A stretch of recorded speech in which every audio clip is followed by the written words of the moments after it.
नमस्कार दोस्तों, JEE physics PYQs में आपका हार्दिक स्वागत है। आज हम वेरिएबल मास सिस्टम का एक बेहद शानदार और कॉन्सेप्चुअल प्रश्न हल करेंगे। ये प्रश्न जेई एडवांस लेवल का है, लेकिन इसका मूल सिद्धांत जेई मेन के लिए भी बहुत इम्पोर्टेंट है। इस प्रश्न में ना तो कोई ग्रेविटेशनल फोर्स है और ना ही कोई एक्सटर्नल फोर्स है, फिर भी स्पेसशिप की गति कम हो जाती है। आखिर ऐसा क्यों होता है? आइए इस रोचक प्रश्न को स्टेप बाय स्टेप समझते हैं। एक स्पेसशिप जिसका मास m0 है, स्पेस में चल रहा है। चलते समय वो अपने मार्ग में उपस्थित स्टेशनरी डस्ट को अपने अंदर समाहित करता जाता है। रिजल्ट, उसका मास बढ़ता रहता है। हमें दिया गया है dm/dt equals mu v square, जहां v उसकी इंस्टेंटेनियस वेलोसिटी है और म्यू एक कांस्टेंट है। हमें उसका इंस्टेंटेनियस डिसेलरेशन यानी निगेटिव एक्सेलरेशन मालूम करना है। सबसे पहले स्थिति को समझते हैं। कल्पना कीजिए, एक स्पेसशिप आगे बढ़ रहा है। उसके सामने असंख्य छोटे छोटे डस्ट पार्टिकल्स हैं। ये सभी डस्ट पार्टिकल्स स्टेशनरी है। स्पेसशिप चलते चलते इन्हें अपने अंदर समाहित करता जाता है। अब सोचिए, जब कोई तेज गति से चलती वस्तु अपने साथ फिक्स मास जोड़ती है तो उसे नए मास को भी अपनी गति देनी पड़ती है। इसके लिए एनर्जी और मोमेंटम का रीडिस्ट्रीब्यूशन होता है।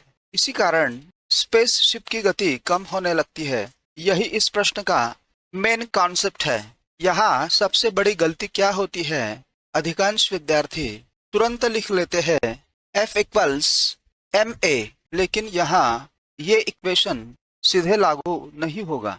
क्यों?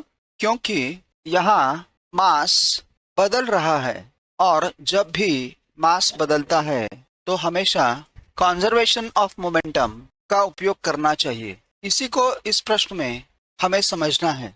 मान लो बहुत छोटे समय dt में स्पेसशिप का मास m से m प्लस dm हो जाता है और वेलोसिटी v प्लस dv हो जाती है। शुरू में स्पेसशिप का मोमेंटम mv है। डस्ट पार्टिकल्स स्टेशनरी है, इसलिए उनका इनिशियल मोमेंटम 0 होगा। अब क्योंकि एक्सटर्नल फोर्स नहीं है, इसलिए कुछ मोमेंटम कंजर्व होगा, यानी mv equals m plus dm into v plus dv। mv plus mdv plus vdm plus tmdv।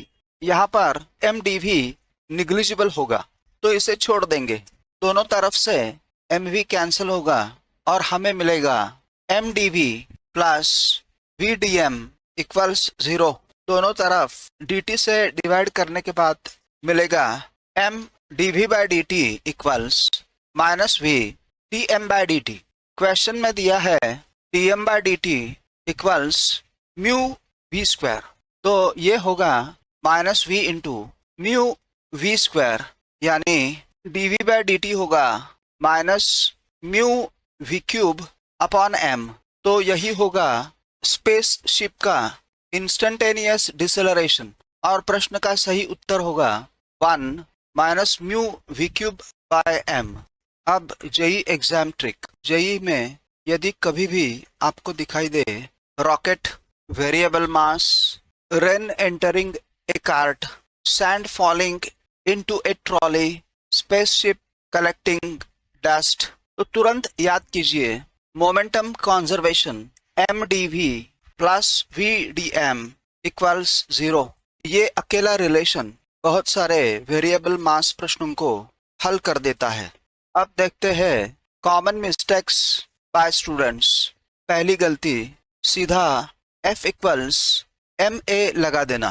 दूसरी गलती, डस्ट पार्टिकल्स की इनिशियल वेलोसिटी 0 है, ये भूल जाना। तीसरी गलती, pm dv को इग्नोर ना करना। चौथी गलती, नेगेटिव साइन भूल जाना, क्योंकि जैसे ही वेलोसिटी घट जाती है तो एक्सेलरेशन निगेटिव होने लगता है, यानी डिसेलरेशन होता है। अब कॉन्सेप्ट बूस्टर, यह प्रश्न हमें एक बहुत सुंदर बात सिखाता है। स्पेसशिप पर कोई एक्सटर्नल फोर्स नहीं लग रहा, फिर भी उसकी वेलोसिटी कम हो रही है। क्या ये न्यूटन के नियमों के विपरीत है? बिल्कुल नहीं, क्योंकि स्पेसशिप अपने साथ स्टेशनरी मास जोड़ रहा है, इसलिए टोटल मोमेंटम वही रहता है, यानी मोमेंटम कॉन्जर्वेशन। लेकिन यही मोमेंटम अब अधिक मास में बांटना पड़ता है और इसका रिजल्ट वेलोसिटी कम हो जाती है।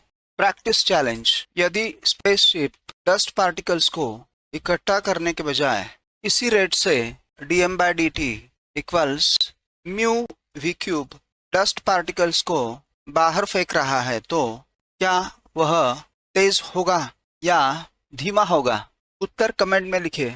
अगर आपको ये सॉल्यूशन उपयोगी लगा हो तो वीडियो को लाइक कीजिए और जेई फिजिक्स पीवाईक्यूज चैनल को सब्सक्राइब करना बिल्कुल न भूलें। अगले वीडियो में हम लॉज ऑफ मोशन का एक और शानदार पीवाईक्यू सॉल्व करेंगे, जिसमें सीखेंगे कि कठिन दिखने वाले प्रश्नों को भी कम समय में कैसे सॉल्व किया जाए। तब तक स्टडी कीजिए, प्रश्न पूछते रहिए और याद रखिए, फिजिक्स रटने का विषय नहीं बल्कि समझने का विषय है। धन्यवाद, मिलते हैं अगले वीडियो में।